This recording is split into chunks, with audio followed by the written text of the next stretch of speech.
Bonsoir, notre nouveau numéro de Controverse, une opposition, parfois tout simplement des échanges entre des duettistes de la presse.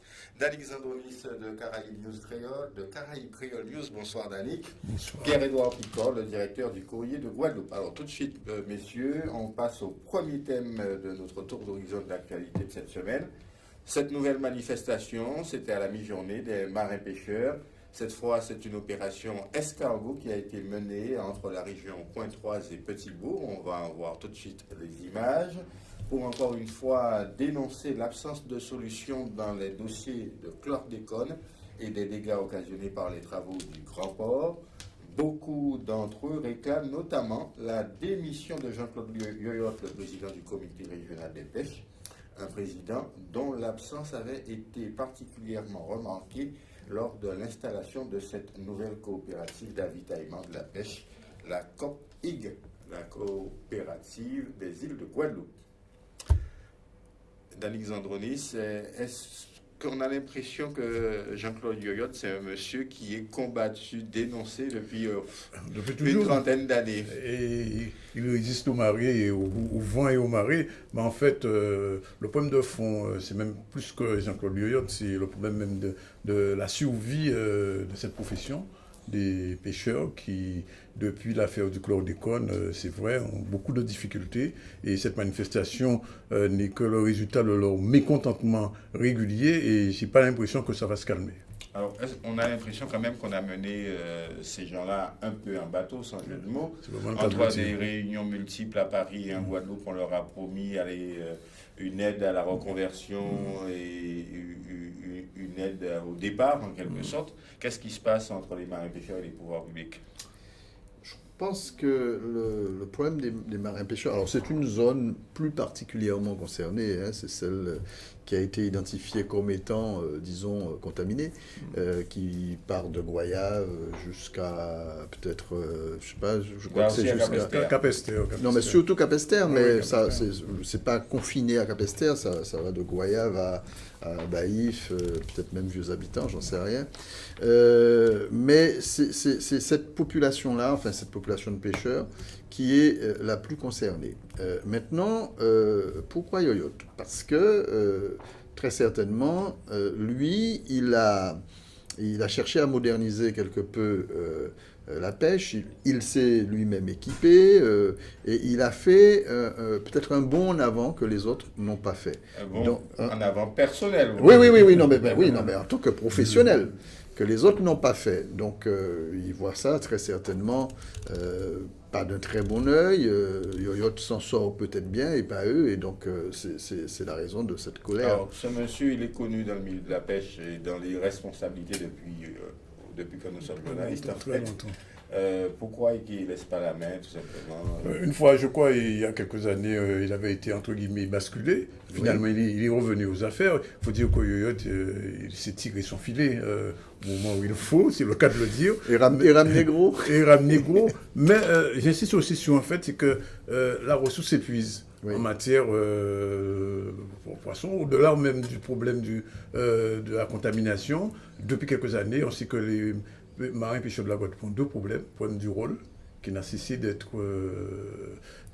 élevé, le taux n'a cessé de s'élever, et puis le problème même de la ressource. C'est-à-dire que beaucoup de pêcheurs ont des difficultés, sont obligés de plus en plus de s'éloigner des côtes de la Guadeloupe, et vous savez toutes les histoires qu'il y a eu. Pierre-Édouard, oui, alors, ce n'est pas la fin de la pêche guadeloupéenne telle que nous la pratiquons depuis... Ah ben, ce ne sera pas la fin de la pêche partout, parce que telle que nous la pratiquons, non, enfin, telle que nous la pratiquons. Moi, je veux dire, c'est un petit peu mon propos tout à l'heure. Yoyotte est équipé pour passer 2-3 jours en mer. Voilà. Donc d'aller plus loin, ne pas faire seulement la pêche au fond sur les poissons. Voilà. C'est la pêche, celle qui paye en tout cas, c'est la pêche au large, au gros, la dorade archipélagique. Et je signale que la désirade s'en sort très très bien. Emploi à l'appui et Et la Désirade est le principal fournisseur de poissons pour toute la Guadeloupe. Au moins 75% Y compris pour la Martinique. Et y compris pour la Martinique. Il fallait le préciser. Ils sont organisés autrement. Merci, messieurs. Deuxième thème de ce débat entre vous, est-ce de l'info ou de l'intox de campagne?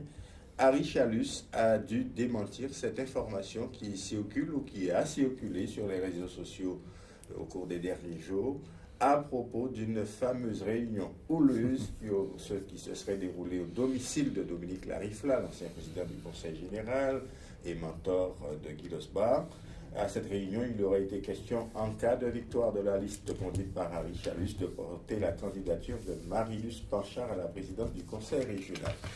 Je reviens à vous, Danick Zandonis. Est-ce un coup de bluff comme on en a l'habitude dans la campagne? Pendant les campagnes, ce genre d'informations circule et je pense que à nos journalistes d'essayer de voir, de tirer le bon du mauvais. Personnellement, je n'ai pas participé à cette réunion. Et les sources que j'ai pu... Ça aurait voulu dire que vous êtes sur la liste d'Harry Chalus? Non, pas du tout. Je suis sur aucune liste. Non, c'est pas ça. C'est-à-dire qu'on essaie de comprendre un peu ce qui se passe parce que, premièrement, la source, ce sont les réseaux sociaux. On sait très bien la faiblesse de ce genre d'informations. Cela dit, moi, je peux affirmer qu'il y a une réunion. Est-ce qu'elle a été houleuse? J'y étais pas, mais il y a une réunion, effectivement. Et sur ce thème-là, ces questions-là se sont posées. Ils se posent déjà. Et Mme Chevry aurait même dit... Mme Chevry aurait même dit, nous que ça après élection. Voilà. Bon. Moi, je n'ai pas plus d'infos que Danick. Vous n'étiez pas à la réunion. Je n'étais pas à la réunion. Ce serait bien gardé de m'inviter. Moi, la question que je me pose, cette réunion a bien eu lieu, je suis comme Danick, hein, j'ai vérifié cela au moins. Moi, la question que je me pose, c'est qui a organisé cette fuite? Qui a organisé la source? Quelle est la source? Qui a organisé la fuite de cette réunion et du contenu de cette réunion? Et c'est cela qu'il faut se demander. Et est-ce que la question aussi, du coup, s'est portée sur Harry Chalus, qui serait en situation de cumul de mandats en cas de victoire, et qui n'a pas manifestement l'intention de quitter. Il vient de le dire sur une antenne concurrente, qui en cas de victoire, il quitterait la mairie. Il vient de l'affirmer. Vous y croyez? Mais ça, c'est une déclaration.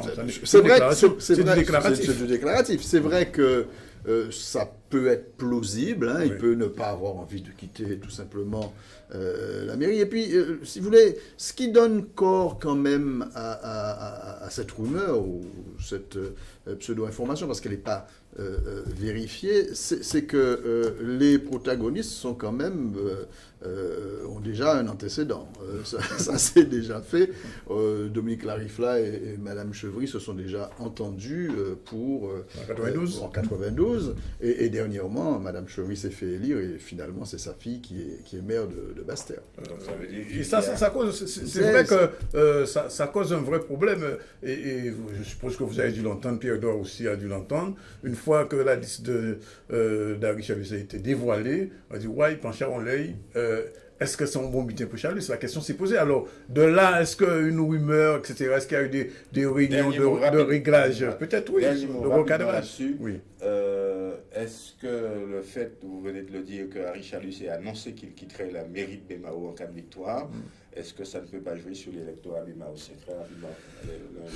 C'est certain que beaucoup de bémaousiens ne souhaitaient pas visiblement que Mme Panchard soit sur la liste. Et deuxièmement, si avec Chalus, parce qu'en fait, il y a une question qu'il faut poser, et je vais élargir un peu rapidement le débat, c'est que Harry Chalus a tendance à municipaliser la région. C'est-à-dire, on fait ça en Bémao, on peut faire à la région. Et je viens de l'entendre encore sur un média le dire, et je pense que les Bémaossiens qui suivent, ou qui suivront, ou qui suivaient Harry Chalus, suivent l'homme Harry Chalus, pour ce qu'il a fait à Bémao. Un mot rapide, Pierre-Edouard, là-dessus?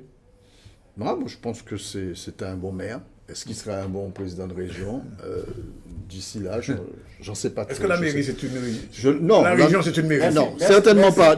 En plus, je dirais autre chose, c'est que toutes les communes de Guadeloupe n'ont pas adossé dans leur dos Jarry. Voilà. Une minute pour parler de l'état d'urgence. Le préfet a réuni cet après-midi l'ensemble des élus guadeloupéens, parlementaires, présidents des collectivités locales, intercommunalités et maires. Est-ce que cet état d'urgence était vraiment nécessaire? Quels en ont été les Je dirais que ce sera le thème de mon prochain édito. La Guadeloupe est déjà en état d'urgence régulièrement, économiquement, à tous les niveaux. Je ne crois pas qu'on avait besoin d'une double peine. C'est tout ce que je peux dire. Moi, je ne partage pas l'avis de Danick. Bon, on ne peut pas être dedans et dehors. Je veux dire, à la limite, et en plus, je dis ça parce que, si vous voulez, c'est peut-être pas une mesure de façade parce que chacun sait aujourd'hui que